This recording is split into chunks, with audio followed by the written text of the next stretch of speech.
Hi friends, welcome back to my YouTube channel. എല്ലാവരും സുഖമായിരിക്കണമെന്ന് വിചാരിക്കുന്നു. ഇന്ന് നമ്മളൊരു ഉപ്പേരിയാണ് ഉണ്ടാക്കാൻ പോകുന്നത്. ചിലരുടെ ഭാഷയിൽ ഉപ്പേരി, ചിലരുടെ ഭാഷയിൽ തോരൻ എന്നൊക്കെ പറയുന്നത്. കോളിഫ്ലവർ കൊണ്ടുള്ള ഒരു ഉപ്പേരി. ഓക്കെ, അപ്പൊ അതിന് എന്തൊക്കെയാണ് ഇൻഗ്രീഡിയൻസ് വേണ്ടതെന്ന് ആദ്യം തന്നെ നോക്കാം. ആദ്യം തന്നെ കോളിഫ്ലവർ ഓരോരോ ചെറിയ ചെറിയ പൂവായിട്ട് കട്ട് ചെയ്തത്. അതിന്റെ തണ്ടും എടുക്കാം കേട്ടോ. തണ്ട് എടുക്കുമ്പോൾ അത് അതേപോലെ നൈസായിട്ട് കട്ട് ചെയ്തെടുക്കണം എന്ന് മാത്രം. അപ്പൊ കോളിഫ്ലവർ വേണം. പിന്നെ വേണ്ടത് ചെറിയ ഉള്ളി. ചെറിയ ഉള്ളി വളരെ ഇമ്പോർട്ടൻ്റ് ആണ്, കാരണം അതിന്റെ ടേസ്റ്റ് കൊടുക്കുന്ന ചെറിയ ഉള്ളിയാണ്. ബൊമ്പ ഉള്ളി ഇട്ട അല്ലെങ്കിൽ സവാള ഇട്ട ആ ടേസ്റ്റ് കിട്ടില്ല. ഇനിയിപ്പം നിവർത്തിയൊന്നും ഇല്ല വെച്ചാൽ സവാള ഇട്ടോളൂ, പക്ഷെ ആ നല്ല ടേസ്റ്റ് കിട്ടണമെങ്കിൽ ചെറിയ ഉള്ളി തന്നെ വേണം. പിന്നെ കുറച്ച് ഇഞ്ചി ഞാൻ പൊടിയായിട്ട് അരിഞ്ഞിട്ടുള്ളത്. ഇഞ്ചി ഇടയ്ക്ക് കടിക്കാൻ ഇഷ്ടമുള്ളവരെ വെച്ചാൽ നീളത്തിൽ അരിഞ്ഞിടുന്നതാണ് നല്ലത് കേട്ടോ. ഇവിടെ ആർക്കും അങ്ങനെ ഇഞ്ചി കടിക്കുന്നത് ഇഷ്ടമല്ല, അതുകൊണ്ടാണ്. പിന്നെ വെളുത്തുള്ളി അതേപോലെ നീളത്തിൽ അരിഞ്ഞിട്ടുണ്ട്. പച്ചമുളക് വേണമെങ്കിൽ കീറിയിടാം. ഞാൻ അധികം ഇങ്ങനത്തേലൊക്കെ ചെറുതായിട്ട് അരിഞ്ഞിടല്. എന്നാൽ പിന്നെ അതായത് അങ്ങ് ബ്ലെൻഡ് ആയി പോയിക്കോളും, കടിച്ചാലും അറിയില്ല ചെറിയ ചെറിയ പീസസ് ആകുമ്പോൾ. പിന്നെ കറിവേപ്പില വേണം. മസാലകളായിട്ട് എന്നുവെച്ചാൽ വലിയ കാര്യങ്ങളൊന്നുമില്ല. ജസ്റ്റ് ഉപ്പ്, മഞ്ഞപ്പൊടി, മുളക് പൊടി, ഇത്ര മാത്രമേ വേണ്ടൂ. പിന്നെ ഓഫ് കോഴ്സ് വെളിച്ചെണ്ണ വേണം. വെളിച്ചെണ്ണയിലാണ് നമ്മളിത് ഉണ്ടാക്കുന്നത്, എന്നാലേ ആ ഒരു നല്ല ടേസ്റ്റ് കിട്ടുള്ളൂ. വെളിച്ചെണ്ണ ഞാൻ ഇവിടെ വെച്ചിട്ടില്ല, അതും കൂടെ വേണം. ഓക്കെ, അപ്പൊ ഇത് എങ്ങനെയാണ് ഉണ്ടാക്കുക എന്നുള്ളത് പെട്ടെന്ന് നോക്കാം. അപ്പൊ അതിനായിട്ട് ഞാനൊരു ചീഞ്ചട്ടിയാണ് അടുപ്പത്ത് വെച്ചിട്ടുള്ളത്. അതിലേക്ക് നമുക്ക് ആവശ്യത്തിനുള്ള വെളിച്ചെണ്ണ ഒഴിച്ചിടും. ഓക്കെ, ആവശ്യത്തിന് കുറച്ച് വെളിച്ചെണ്ണ വേണം കേട്ടോ. അത്യാവശ്യം വെളിച്ചെണ്ണ ഒക്കെ ഉണ്ടെങ്കിലാണ് അതിന് നല്ലൊരു സ്വാദ് വരിക. ബാക്കി നമുക്ക് പിന്നെ ഒഴിക്കാം. ഇനീഷ്യലി ഇത്ര ഒഴിച്ചാൽ മതി. ഓക്കെ, അപ്പോൾ വെളിച്ചെണ്ണ നന്നായിട്ടൊന്ന് ചൂടാവട്ടെ, അതിനായിട്ട് നമുക്ക് വെയിറ്റ് ചെയ്യാം. അപ്പൊ വെളിച്ചെണ്ണ ചൂടായിട്ടുണ്ട്. നമുക്ക് അതിലേക്ക് ആദ്യം തന്നെ ഇഞ്ചി ഇട്ടുകൊടുക്കാം. ഇഞ്ചി നന്നായിട്ടൊന്ന് മൂത്തിട്ടേ, കടിക്കുന്നത് ഇഷ്ടമില്ലാത്തവർക്ക് കേട്ടോ, കടിക്കുന്ന ഇഷ്ടമുള്ളവർക്ക് ഒന്നിച്ചല്ലാട്ടാ മതി. ഇഞ്ചി ഒന്ന് മൂത്ത് വരുമ്പോ നമുക്ക് വെളുത്തുള്ളിയും പച്ചമുളകും കൂടെ ഇടും.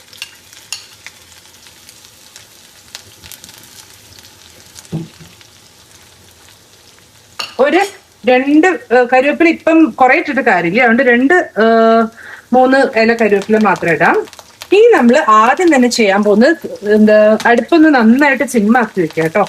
എന്നിട്ട് അതിലേക്ക് മഞ്ഞപ്പൊടി, മുളക് പൊടി ആദ്യം തന്നെ ഇട്ട് കൊടുക്കാം.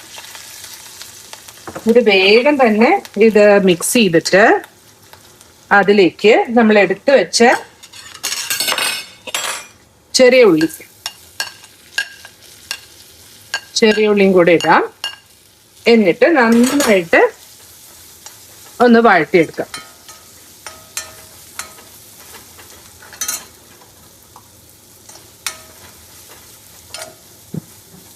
ഉള്ളി വേഗം വഴണ്ട് കിട്ടാൻ വേണ്ടിയിട്ട് നമ്മൾ ഉപ്പിടുമല്ലോ, അപ്പൊ കുറച്ച് ഉപ്പും കൂടെ ഈ സ്റ്റേജിൽ ഇടാം.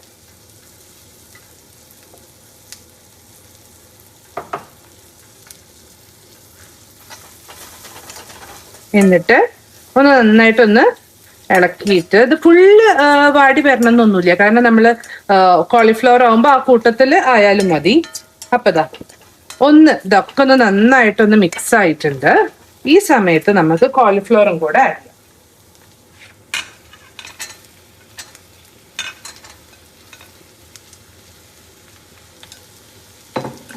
കോളിഫ്ലവറും കൂടെ ആഡ് ചെയ്തിട്ട് നന്നായിട്ടൊന്ന് ഉപ്പും കൂടെ ഇടാം കേട്ടോ. ആവശ്യത്തിനുള്ള ഉപ്പും കൂടെ ഇട്ടിട്ട് നന്നായിട്ട് ഒന്നുകൂടെ മിക്സ് ചെയ്യാം.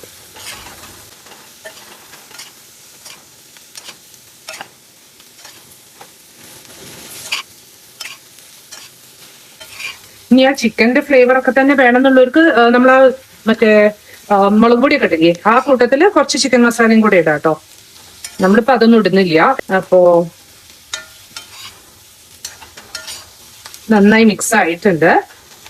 ഇനി നമുക്കേ എന്താ പറയാ, ഇത് വേവണല്ലോ, കോളിഫ്ലവർ വേവുള്ളതാണ്. അപ്പൊ ഒരുപാട് വെള്ളം ഒഴിക്കണ്ട. നമുക്ക് ഒന്ന് ജസ്റ്റ് വെള്ളം ഒന്ന് തളിച്ചു കൊടുക്കാം. സിമ്മിൽ വെച്ചിട്ട് വെള്ളം ജസ്റ്റ് ഒന്ന് തളിച്ചു കൊടുത്തിട്ട് നന്നായി സിമ്മിൽ വെച്ചിട്ട് നമുക്ക് അടച്ചു വെച്ച് വേവിക്കാം. ഇടയ്ക്കിടയ്ക്ക് ഇളക്കി കൊടുക്കണേ, അതായത് അടിയിൽ പെട്ടെന്ന് പിടിക്കാൻ സാധ്യത ഉണ്ട്. അതുകൊണ്ട് പിന്നെന്താ വെച്ചാൽ കുറേ വെള്ളം ഒഴിച്ചാലേ അതിൻ്റെ ഒരു ഫ്ലേവറേ മാറും. അപ്പൊ നമുക്ക് 1-2 പ്രാവശ്യം വെള്ളം ഇങ്ങനെ കുറഞ്ഞിട്ട് നമുക്കിനി അടച്ചു വെച്ച് വേവിക്കാം. ഇടയ്ക്കിടയ്ക്ക് ഇളക്കി കൊടുക്കണമെന്ന് മാത്രം. അപ്പോൾ വേവട്ടെ, നമുക്ക് വെയിറ്റ് ചെയ്യാം. ഇടയ്ക്കിടയ്ക്ക് തുറന്നിളക്കി കൊടുക്കാൻ മറക്കണ്ട കേട്ടോ. നമുക്കൊന്ന് തുറന്നിളക്കി നോക്കാം കേട്ടോ. അതേപോലെ ഇടയ്ക്കിടയ്ക്ക് ചെയ്യണേ. ഞാനിപ്പം ഓരോ പ്രാവശ്യം തുറന്നിളക്കുന്നത് കാണിക്കുന്നില്ല.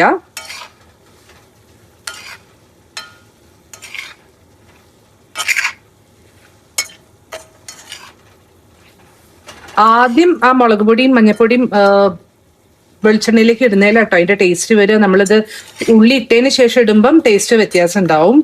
അങ്ങനെയും കുഴപ്പമില്ല, പക്ഷെ ഇതിന് നല്ലൊരു ഫ്ലേവർ വരും ഇങ്ങനെ ഇടുമ്പോൾ. വേവുന്നുണ്ട്, നമുക്ക് വീണ്ടും അടച്ചു വെച്ചിട്ട് വെയിറ്റ് ചെയ്യാം.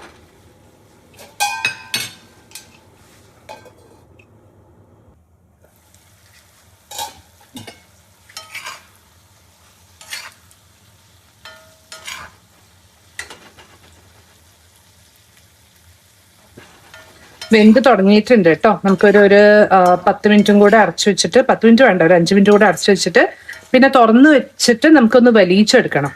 അതുകൊണ്ട് ഒരു 5 മിനിറ്റ് കൂടെ നമുക്ക് അടച്ചു വെക്കാം.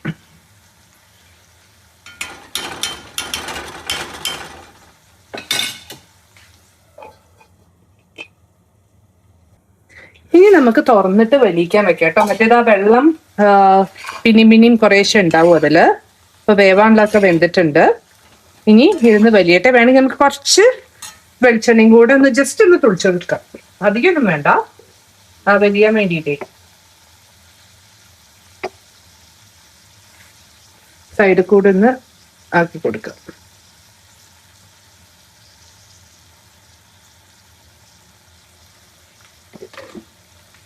കുറച്ച് കരുവേപ്പില ഇട്ട് കൊടുക്കാം. എന്നിട്ടൊരു മീഡിയം തീയിൽ വെച്ചിട്ട് നമുക്ക് നന്നായിട്ടൊന്ന് വലിക്കാം.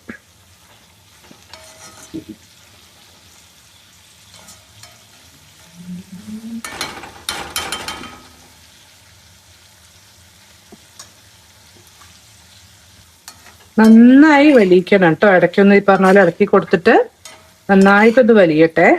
എന്നാലാണ് ആ ടേസ്റ്റ് അങ്ങോട്ട് കറക്റ്റായിട്ട് വരിക.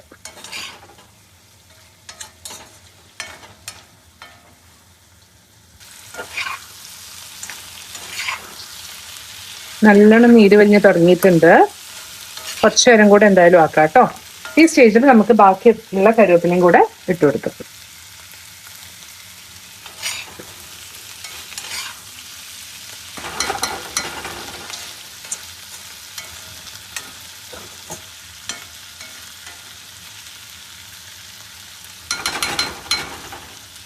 ഒരു കാര്യം പറയാൻ മറന്നു, നമ്മൾ ഇളക്കി കൊടുക്കുമ്പോൾ ഈ പൂക്കൾ അധികം ഉടയാതെ ഇളക്കി കൊടുക്കണം കേട്ടോ. കുറച്ചൊക്കെ ഒന്ന് എന്തായാലും ആവും, കാരണം ഇത് വേവും വേണമല്ലോ. എന്നാലും നമുക്ക് കുറച്ച് പൂക്കൾ ഇങ്ങനെ കിടക്കണമല്ലോ. അപ്പൊ അതിന് കണക്കായിട്ട് വല്ലാണ്ട് കുത്തി ഇളക്കാതെ അടി കൂടെ ഒന്ന് ജസ്റ്റ് ഇങ്ങനെ ഇളക്കി കൊടുത്താൽ മതി. ഓക്കെ, അപ്പൊ ഇതാ ഓൾമോസ്റ്റ് ആയിണ്ട്. നല്ലോണം നീരൊക്കെ വലിഞ്ഞ് നമുക്കിത് കുറച്ചു നേരം ഓഫ് ചെയ്ത് അടച്ചു വെച്ചിട്ട് നമുക്ക്, അതായത് ഞാൻ പറഞ്ഞില്ലേ ഒരു പാത്രപ്പാകം, പണ്ടത്തെ വീഡിയോസ് കണ്ടവർക്ക് അറിയാം, എൻ്റെ അമ്മമ്മ പറയുന്നത് പാത്രപ്പാകം വരണം എന്ന്. അപ്പൊ ആ പാത്രപ്പാകം വന്നതിന് ശേഷം നമുക്ക് ഒരു സെർവിങ് ബൗളിലേക്ക് മാറ്റാം. ഓക്കെ, അപ്പൊ ഇതാ നമ്മുടെ കോളിഫ്ലവർ ഉപ്പേരി അല്ലെങ്കിൽ കോളിഫ്ലവർ തോരൻ റെഡി ആയിട്ടുണ്ട്. നല്ല ടേസ്റ്റ് ആട്ടോ. നമുക്ക് ചോറിന്റെ ഒപ്പം മാത്രമല്ല ചപ്പാത്തിന്റെ ഒപ്പം ഒക്കെ പറ്റും. ഇനിയിപ്പം ആ ഒരു ചിക്കന്റെ ഫ്ലേവർ വരണം എന്നുള്ളവർക്ക് മുളക് പൊടി ഇടുമ്പം ഞാൻ പറഞ്ഞല്ലോ കൂടെ കുറച്ച് ചിക്കൻ മസാലയും കൂടെ ഇട്ടാൽ മതി. അപ്പോൾ എന്തായാലും എല്ലാവരും ട്രൈ ചെയ്ത് നോക്കണം. വീഡിയോ ഇഷ്ടപ്പെട്ടെങ്കിൽ സബ്സ്ക്രൈബ് ചെയ്യൂ, ലൈക്ക് ചെയ്യൂ, കമൻറ്റ് ചെയ്യൂ, വേണ്ടപ്പെട്ടവർക്ക് ഷെയർ ചെയ്യൂ. അപ്പോൾ അടുത്ത വീഡിയോയിൽ കാണുന്നവരെ ബൈ.